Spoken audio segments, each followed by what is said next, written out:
अपने एक वीडियो में मैंने आप सबको बताया था कि हमारे बड़े बुजुर्गों ने कुछ उनकी कहावतें थीं जो वो आने वाली जनरेशन के लिए छोड़ कर गए थे। जैसे कि रात को मीठा खा के घर से बाहर नहीं निकलना चाहिए, लड़कियों को औरतों को खुले बाल करके चौराहा क्रॉस नहीं करना चाहिए, प्रेग्नेंट लेडीज़ को नाले नदी क्रॉस नहीं करनी चाहिए।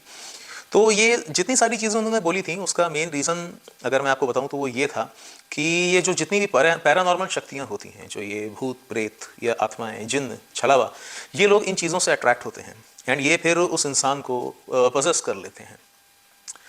लेकिन क्या हो जब आपसे कोई गलती हुई भी ना हो लेकिन उसके बावजूद ये पैरानॉर्मल शक्तियाँ आपको पजेस कर लें? यकीन मानिए दोस्तों, ज़िंदगी तबाह हो जाती है। नमस्कार दोस्तों, मैं अविनाश और अपने इस चैनल के माध्यम से मैं आप सबको सच्ची पैरानॉर्मल घटनाएं सुनाता हूं, सच्ची कहानियां सुनाता हूं जो लोगों ने अपनी लाइफ में एक्सपीरियंस की हैं। तो आज की कहानी जो है वो निशा की है और ये उस वक्त की कहानी है जब ज़्यादा मोबाइल फ़ोन्स नहीं होते थे, ज़्यादा टेक्नोलॉजीज़ नहीं होती थी। तो निशा जो थी वो यूपी के एक छोटे से शहर में रहती थी और उस समय वो कॉलेज में थी। ऐसे ही एक गर्मी का मौसम चल रहा था, उनकी कॉलेज की छुट्टियां हुई नहीं थी और वो अपनी फ्रेंड के साथ दोपहर के वक्त अपने कॉलेज से घर लौट रही थी। उस वक्त उनकी उम्र रही होगी महज कुछ 21-22 साल। जब वो घर आ रही थी, अच्छा निशा एक कॉलोनी में रहती थी अपने परिवार के साथ में, और जब वो उनकी कॉलोनी के बाहर एक इमली का पेड़ था और निशा को इमली की पत्तियाँ खाना बहुत पसंद था। बेसिकली सुना है मैंने ऐसा कि जो इमली का पेड़ होता है जिसमें इमली लगती है, इमली खट्टी होती है, आपको पता होगा, लेकिन इमली के पेड़ की पत्तियां भी खट्टी होती हैं और काफ़ी लोग उसकी पत्तियां चबाना भी पसंद करते हैं। तो ऐसे ही निशा जब कॉलेज से अपनी फ्रेंड के साथ दोपहर में लौट रही थी तो धूप थी, गर्मी थी और इमली के पेड़ के नीचे से जब वो निकली तो उनका मन किया इमली की पत्तियाँ खाने का। तो उन्होंने एक जो डाल छोटी सी तोड़ी और उसकी पत्तियाँ वो चबाती हुई अपने घर चली गईं। ठीक है, वो पहले भी ऐसा कर चुकी थी तो ऐसी कोई नई चीज़ नहीं थी, लेकिन उस दिन कुछ अलग था। के साथ जब वो घर आई तो उनकी अचानक से थोड़ी देर बाद तबीयत बिगड़ने लगी। घर वालों को लगा कि शायद गर्मी का मौसम है, पैदल कॉलेज से आ रहे हैं, बिकॉज कॉलेज पास में ही था, तो हो सकता है इनको गर्मी लग गई हो, लू लग गई हो, या इस वजह से इनकी तबीयत थोड़ी बिगड़ रही है। ठीक है, उन्होंने ना डॉक्टर की ज़रूरत तो थी नहीं उस वक्त। जो घर के घरेलू नुस्खे होते हैं, जो दवाइयाँ होती हैं, वो निशा को दिया और उनसे कहा आप आराम करो। उस दिन तो जैसे तैसे निशा की तबीयत थोड़ी सी ठीक हो गई, लेकिन उसके बाद से निशा की तबीयत रेगुलरली थोड़ी सी ख़राब रहने लगी। कभी उनको अचानक से उल्टी हो जाती जबकि उन्होंने कुछ खाया पिया भी नहीं होता, और या फिर कभी वो इतना ज़्यादा खाना खाने लगती कि लगता कि यार जो दुबली पतली सी एक लड़की है उसकी खुराक इतनी कैसे हो सकती है। घर वालों ने इस चीज़ को नज़रअंदाज किया, लेकिन उनकी चिंता का विषय तब बढ़ा जब निशा को फिट्स पड़ने लगे। अचानक से वो सोते सोते एकदम से जाग जाती थी, कुछ अजीब सा बड़बड़ाने लगती थी, या कभी नॉर्मल बैठ के बात कर रही हैं तो अजीब सी कुछ हरकतें करने लगती थी, जैसे ज़मीन में बैठकर चींटियों को मारकर खाने लगे या कुछ ऐसी अजीबोगरीब हरकतें करने लगे। घर वालों को लगा कि शायद ये कोई एक मेंटल इशू है, तो उन्होंने डॉक्टर्स को भी उस वक्त कंसल्ट किया। पर जब डॉक्टर्स ने उन्हें देखा तो डॉक्टर्स को एज सच तो नहीं लगा कि निशा के साथ कोई मानसिक बीमारी है या कोई उनको मानसिक परेशानी है, क्योंकि जब वो डॉक्टर्स के पास जाती थी तो एकदम नॉर्मल बिहेव करती थी। तो डॉक्टर्स मतलब जो एग्जामिन कर रहे थे उनके हिसाब से निशा पूरी तरह से क्लिनिकली फिट थी, लेकिन घर में निशा अजीबोगरीब हरकतें करती थी। अब इसका क्या रीज़न था, क्या कारण था, ये घर वाले भी नहीं समझ पा रहे थे। अच्छा, पुराने समय की बात है तो उस समय जो लोगों की जैसी सोच होती थी उनको लगा कि शायद इसकी शादी की उम्र हो गई है और इसकी अगर हम शादी कर देते हैं, या हो सकता है पढ़ाई का प्रेशर है या थोड़ा सा सामाजिक प्रेशर है, तो उन्होंने सोचा कि अगर इसकी हम शादी कर देंगे तो मे बी शायद इसका जो मानसिक तनाव है वो थोड़ा सा कम हो जाए, इसकी मानसिक परेशानी जो है वो ठीक हो जाए। तो उन्होंने अपनी सोच के हिसाब से एक परिवार ढूंढा जिसमें एक अच्छा लड़का उनको मिल गया। लेकिन एक चीज़ उन्होंने जो गलत की मेरे हिसाब से, वो उन्होंने ये किया कि उन्होंने लड़के को या लड़के के परिवार को निशा की तबीयत के बारे में नहीं बताया कि इसे फिट्स पड़ते हैं या ये ऐसी अजीबोगरीब हरकतें करने लगती है जिसका रीज़न उनको खुद भी नहीं पता था। ठीक है, बहुत ही धूमधाम से तो खैर शादी नहीं हुई निशा की, बहुत ही, बिकॉज जो आस पड़ोस मोहल्ले वाले थे उनको निशा की इस प्रॉब्लम के बारे में पता था, तो घर वाले भी नहीं चाहते थे कि शादी में कोई अड़चने आए, तो उन्होंने बहुत ही सिर्फ अपने परिवार के कुछ लोगों के साथ में किसी दूसरे शहर में जाकर, जैसे आज के समय में जिसको हम डेस्टिनेशन वेडिंग कहते हैं, उन्होंने दूसरे शहर में जाकर निशा की उस लड़के से शादी कर दी। अब घर वालों को लगा कि शायद वो अपनी जिम्मेदारियों से मुक्त हो गए हैं, लेकिन अभी जो निशा की जिम्मेदारी थी वो उसके ससुराल वालों पर आ गई। जब निशा अपने ससुराल में गई तो पहले ही दिन से उसने अजीबोगरीब हरकतें करनी शुरू कर दी। उसके ससुराल वाले जब उससे कुछ काम बोलते तो वो उनको पलट कर जवाब देती, उनको गंदी गंदी गालियाँ देती। तो पहले तो उनको लगा कि शायद हमने गलत जगह अपने बेटे की शादी कर दी है, कि ऐसी लड़की है गालियाँ दे रही है ऐसी, क्योंकि उनके घर में ऐसा जैसे कोई गालियाँ बकता नहीं था और बहुत ही शरीफ परिवार था। तो उनको लगा कि शायद हमने लड़की जल्दबाजी कर दी अपने बेटे की शादी करने में। लेकिन बहुत जल्द उनको ये समझ में आने वाला था कि निशा जो हरकतें कर रही है उसके पीछे उसके संस्कार या उसकी प्रवृत्ति नहीं है, बल्कि उसके पीछे कुछ बड़ी चीज़ है, कोई एक ऐसी चीज़ है जिसके बारे में वो लोग कभी सपने में भी नहीं सोच सकते थे। एक रात जब निशा अपने हस्बैंड के साथ सो रही थी तो रात में तकरीबन 1-1:30 बजे होंगे, उसके हस्बैंड को कुछ अजीब सा कुछ सुनाई दिया तो उसकी नींद टूटी। तो उसने बगल में देखा तो निशा जो थी वो बैठी हुई कुछ बड़बड़ा जा रही थी। तो उसके हस्बैंड ने पूछा कि निशा तुम ठीक हो, क्या हो गया तुम्हें? अचानक से जब निशा, अच्छा कमरे में अंधेरा था, लाइट नहीं थी, हल्की सी जो बाहर की रोशनी अगर कुछ आ रही हो तो उससे जो एक हमें अंदाज़ा रहता है, जो हमारी आंखों से हम रेटिना के थ्रू समझ पाते हैं कि हाँ यहाँ कुछ है वहाँ कुछ है, उस रोशनी में जब निशा ने अपने हस्बैंड को पलट कर देखा तो उसके हस्बैंड की जान उसके हलक पर आ गई। निशा की आंखें रेडियम की तरह चमक रही थी और ये देखकर उसका हस्बैंड बहुत जोर से चीखा, इतनी तेज चीखा कि पूरा परिवार, पूरा घर उठ गया। जब वो लोग रूम में आए उन्होंने देखा तो निशा तब भी कुछ बैठी बड़बड़ा जा रही थी, लेकिन उसकी आंखें नॉर्मल थी। जब लाइट वाइट चला के देखा तो निशा की आंखें नॉर्मल थी, लेकिन वो कुछ बड़बड़ा जा रही थी। उस रात पहली बार निशा के ससुराल वालों को ऐसा समझ में आया कि शायद निशा के साथ कुछ गलत है, कुछ ज़्यादा बड़ी चीज़ है, कोई हवा है उसके ऊपर। वो लोग पढ़े लिखे, वो परिवार पढ़ा लिखा था, तो इसलिए उन लोगों ने भी हर किसी की तरह, निशा के पेरेंट्स की तरह पहले डॉक्टर्स को कंसल्ट किया। लेकिन डॉक्टर्स ने कहा सारी मेडिकल जो रिपोर्ट्स हैं वो हमेशा की तरह नॉर्मल थी।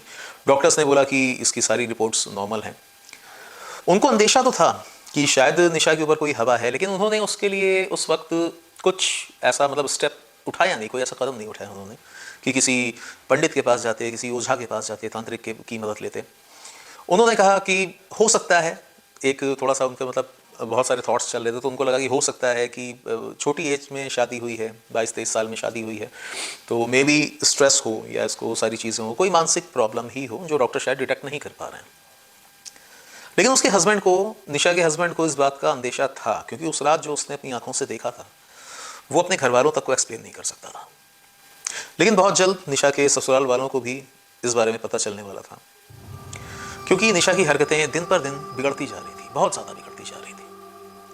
फिर एक दिन ऐसा हुआ कि सब लोग बैठे खाना खा रहे थे एंड जो निशा थी वो अपने सामने कटोरा उसके रखा था, जो पहले वो लोग डाइनिंग टेबल्स तो पहले होती नहीं थी, सब लोग किचन में ज़मीन में दरी बिछाकर या कुछ ऐसा, पाटा कहते हैं जिसको, उसको जो यूपी से हैं वो लोग समझ जाएंगे, पाटा कहते हैं उसे, जो एक बैठने के लिए एक छोटा सा होता है, उसमें बैठकर लोग खाना खाते थे। तो वहाँ पे निशा भी खाना खा रही थी। लेकिन अजीब बात ये थी कि निशा जो थी वो अपने हाथों से खाना नहीं खा रही थी, वो किसी जानवर की तरह अपनी थाली में मुँह लगाकर खाना खा रही थी।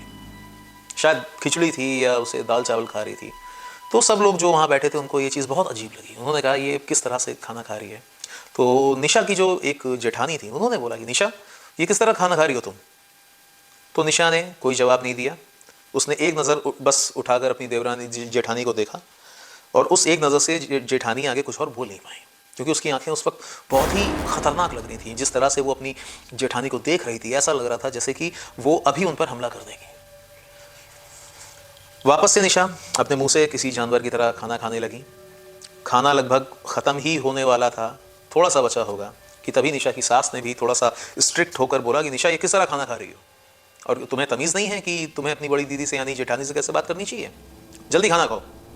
जैसे ही निशा की सास ने बोला कि जल्दी खाना खाओ, पूरे घर के सामने निशा ने अपनी ज़ुबान से एक ही बार में पूरा खाना चट कर लिया। और मज़े की बात यह दोस्तों कि उसकी ज़ुबान सामान्य इंसानों जैसी लंबी नहीं थी, बल्कि उसकी ज़ुबान सामान्य इंसान से 3 गुना लंबी थी। जैसे कोई बड़ा सा जानवर नहीं होता है जिसकी बड़ी सी ज़ुबान होती है, वो एक ज़ुबान में पूरा खाना लपेट कर सीधे निकल गई। ये देखकर जो वहाँ बाकी लोग बैठे थे सबकी हालत ख़राब हो गई। उस दिन उनको यकीन हुआ कि निशा के साथ उनके घर में कोई ऊपरी चीज़ आ चुकी है। उन्होंने बिल्कुल भी समय नहीं गंवाया, उन्होंने तुरंत किसी तांत्रिक ओझा को कंसल्ट किया। लेकिन जब जब वो तांत्रिक के पास निशा को ले जाना चाहते थे तो कुछ उनके साथ कुछ ऐसी दुर्घटना हो जाती थी या कुछ ऐसी चीज़ हो जाती थी कि वो लोग वहाँ जा नहीं पाते थे। और ये भी मैंने अपने एक वीडियो में बताया है कि जब किसी के साथ कोई ऊपरी हवा होती है, कोई पैरानॉर्मल चीज़ उसके साथ में होती है, तो अगर आप उसे उतारे के लिए ले जाते हैं तो बीच में आपके अड़चने ज़रूर आती हैं, क्योंकि वो जो शक्ति उस इंसान के शरीर में बैठी है वो ये कभी नहीं चाहती कि उसका उतारा हो। यही चीज़ निशा के साथ भी होती थी। यहाँ तक कि एक बार वो उसे मेहंदीपुर बालाजी भी ले जा रहे थे, लेकिन आप विश्वास नहीं करेंगे दोस्तों, मेहंदीपुर बालाजी के लिए उन्होंने जो कार करी थी या कोई जो गाड़ी करी थी, चलती गाड़ी से मेहंदीपुर बालाजी से पहले निशा उतर के भाग गई थी और उसके 3 दिन बाद उन्हें मिली थी। किसी को समझ में नहीं आ रहा था कि इस प्रॉब्लम से कैसे निपटें, और निशा की जो हरकतें थी वो धीरे धीरे दिन पर दिन बढ़ती चली जा रही थी। ऐसे ही एक रात निशा के जो जेठ थे वो अपने रूम में सो रहे थे और उनके घर में बीच में एक आंगन हुआ करता था जिसके चारों तरफ लोगों के रूम्स हुआ करते थे। तो जब उनके जेठ जी ने रात में उनकी नींद टूटी और उन्होंने जब अपनी नज़र उनकी खिड़की से बाहर पड़ी तो उन्होंने देखा कि निशा रात के वक्त उस आंगन के गोल गोल चक्कर लगा रही है। पहले तो देखकर वो बहुत ज़्यादा उसको थोड़ा सा घबरा गए थे, लेकिन उनकी हालत तब ख़राब हुई जब निशा एकदम से दौड़ती हुई उनकी खिड़की के पास आ गई। उनके जेठ जी को उस दिन एक माइनर अटैक आ गया था, बट ऊपर वाले की कृपा से वो बच गए। निशा की हालत दिन पर दिन बहुत ज़्यादा बिगड़ती जा रही थी और उनको समझ में नहीं आ रहा था कि हम इसका उतारा, इसका इलाज कैसे करें। तभी उनके घर में उनकी एक बहन आई हुई थी जो निशा की नंद थी। तो जब वो आई, उनको जब निशा के बारे में सारी चीज़ें पता चली, उनके घर वालों ने बताया, तो उन्होंने बोला कि वो एक ओझा को जानती हैं, एक तांत्रिक को जानती हैं जो उनके घर के पास में ही रहता है। मतलब जो बुआ जी आई थी, मतलब जो उनकी सिस्टर आई थी, निशा की ननद आई थी, उनके घर के पास में एक ओझा रहते हैं जो बड़े बड़े तिलिस्मी आत्माओं को अपने कब्जे में रखते हैं। तो निशा की ननद जो थी उन्होंने उन ओझा जी को निशा के बारे में बताया। तो उन्होंने बोला उसको मेरे पास मत लाओ, क्योंकि उसके अंदर जो शक्ति है उसे मेरे पास आने नहीं देगी, मैं खुद चलता हूँ आपके साथ।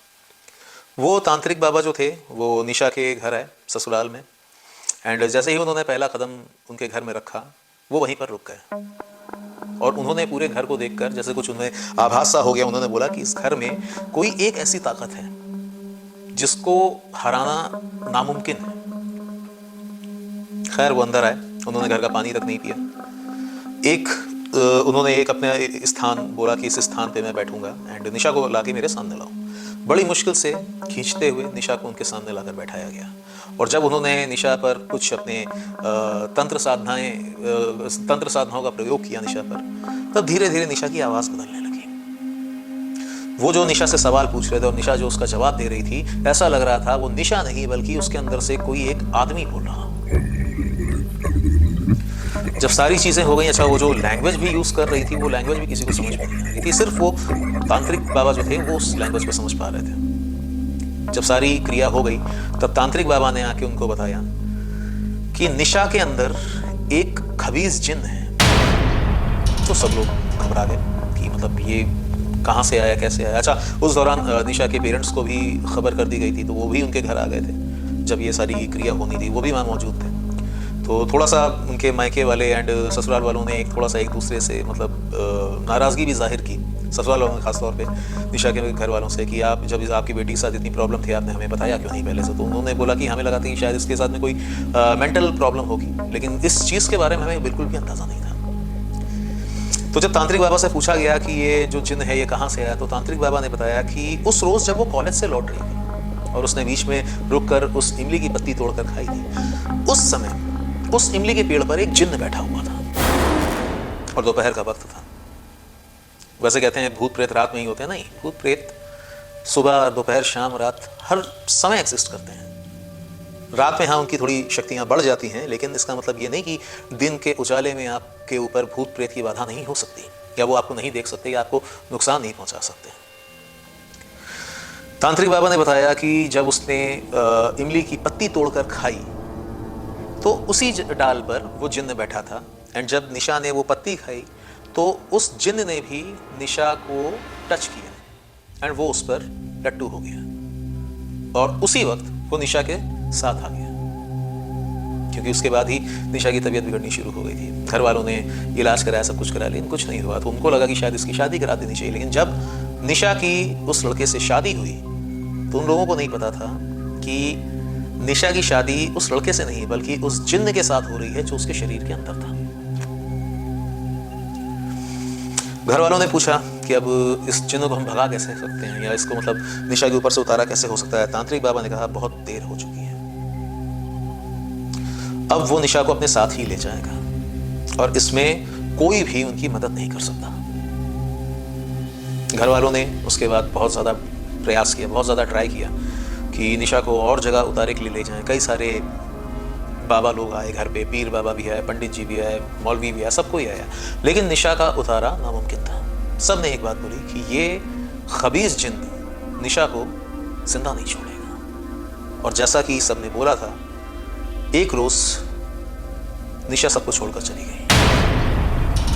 और जब वो नहीं रही, जब उसने प्राण त्यागे, उस वक्त वो सूख कर कांटा हो गई थी, जबकि वो पूरे परिवार से ज़्यादा खाना खाती थी। लेकिन उसके बावजूद जैसे वो खाना उसके शरीर में लग ही नहीं रहा था, क्योंकि वो खाना उसके माध्यम से कोई और खा रहा था।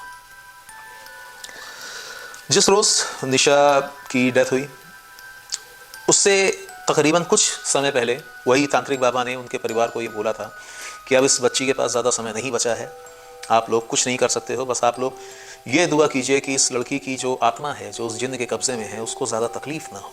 और एक चीज़ उन्होंने और बताई कि जिस दिन निशा नहीं रहेगी, उस दिन आपको अपने घर में एक बदबू सी महसूस होगी, बहुत गंदी सी, बहुत बुरी सी गंध महसूस होगी, लेकिन आप उसको अवॉइड कीजिएगा। आप उसके बारे में आप आपस में भी बात मत कीजिएगा कि यहाँ कितनी बदबू हो रही है, कहाँ से आ रही है, क्यों आ रही है, दुर्गंध क्यों है, कहाँ से है, क्या है। आप लोग बिल्कुल उसको अवॉइड कीजिएगा। ज़्यादा से ज़्यादा आप लोबान जला लीजिएगा या अगरबत्ती जला लीजिएगा, जिससे बदबू थोड़ी कंट्रोल हो। और जब तक वो बदबू आपके घर में रहेगी, तब तक आपको उसके बारे में बात नहीं करना, उसको आपको ऐसे इग्नोर करना है जैसे कि वो चीज़ एग्जिस्ट ही ना कर रही हो। और ऐसा ही हुआ दोस्तों।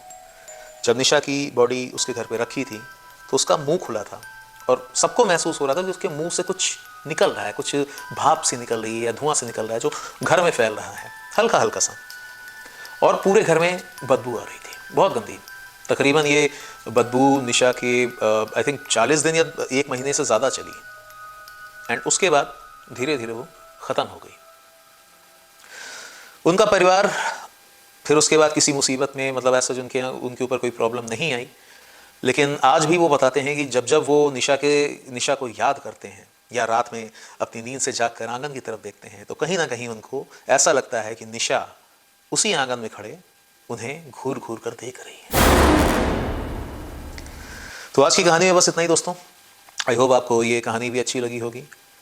और अगर आपके साथ कोई ऐसी घटना हुई है, कोई सच्ची घटना हुई है, पैरानॉर्मल घटना हुई है, तो आप मुझे मेरी मेल आईडी पे अपनी स्टोरी सेंड कर सकते हैं, चाहे रिकॉर्ड करके या आप टेक्स्ट में।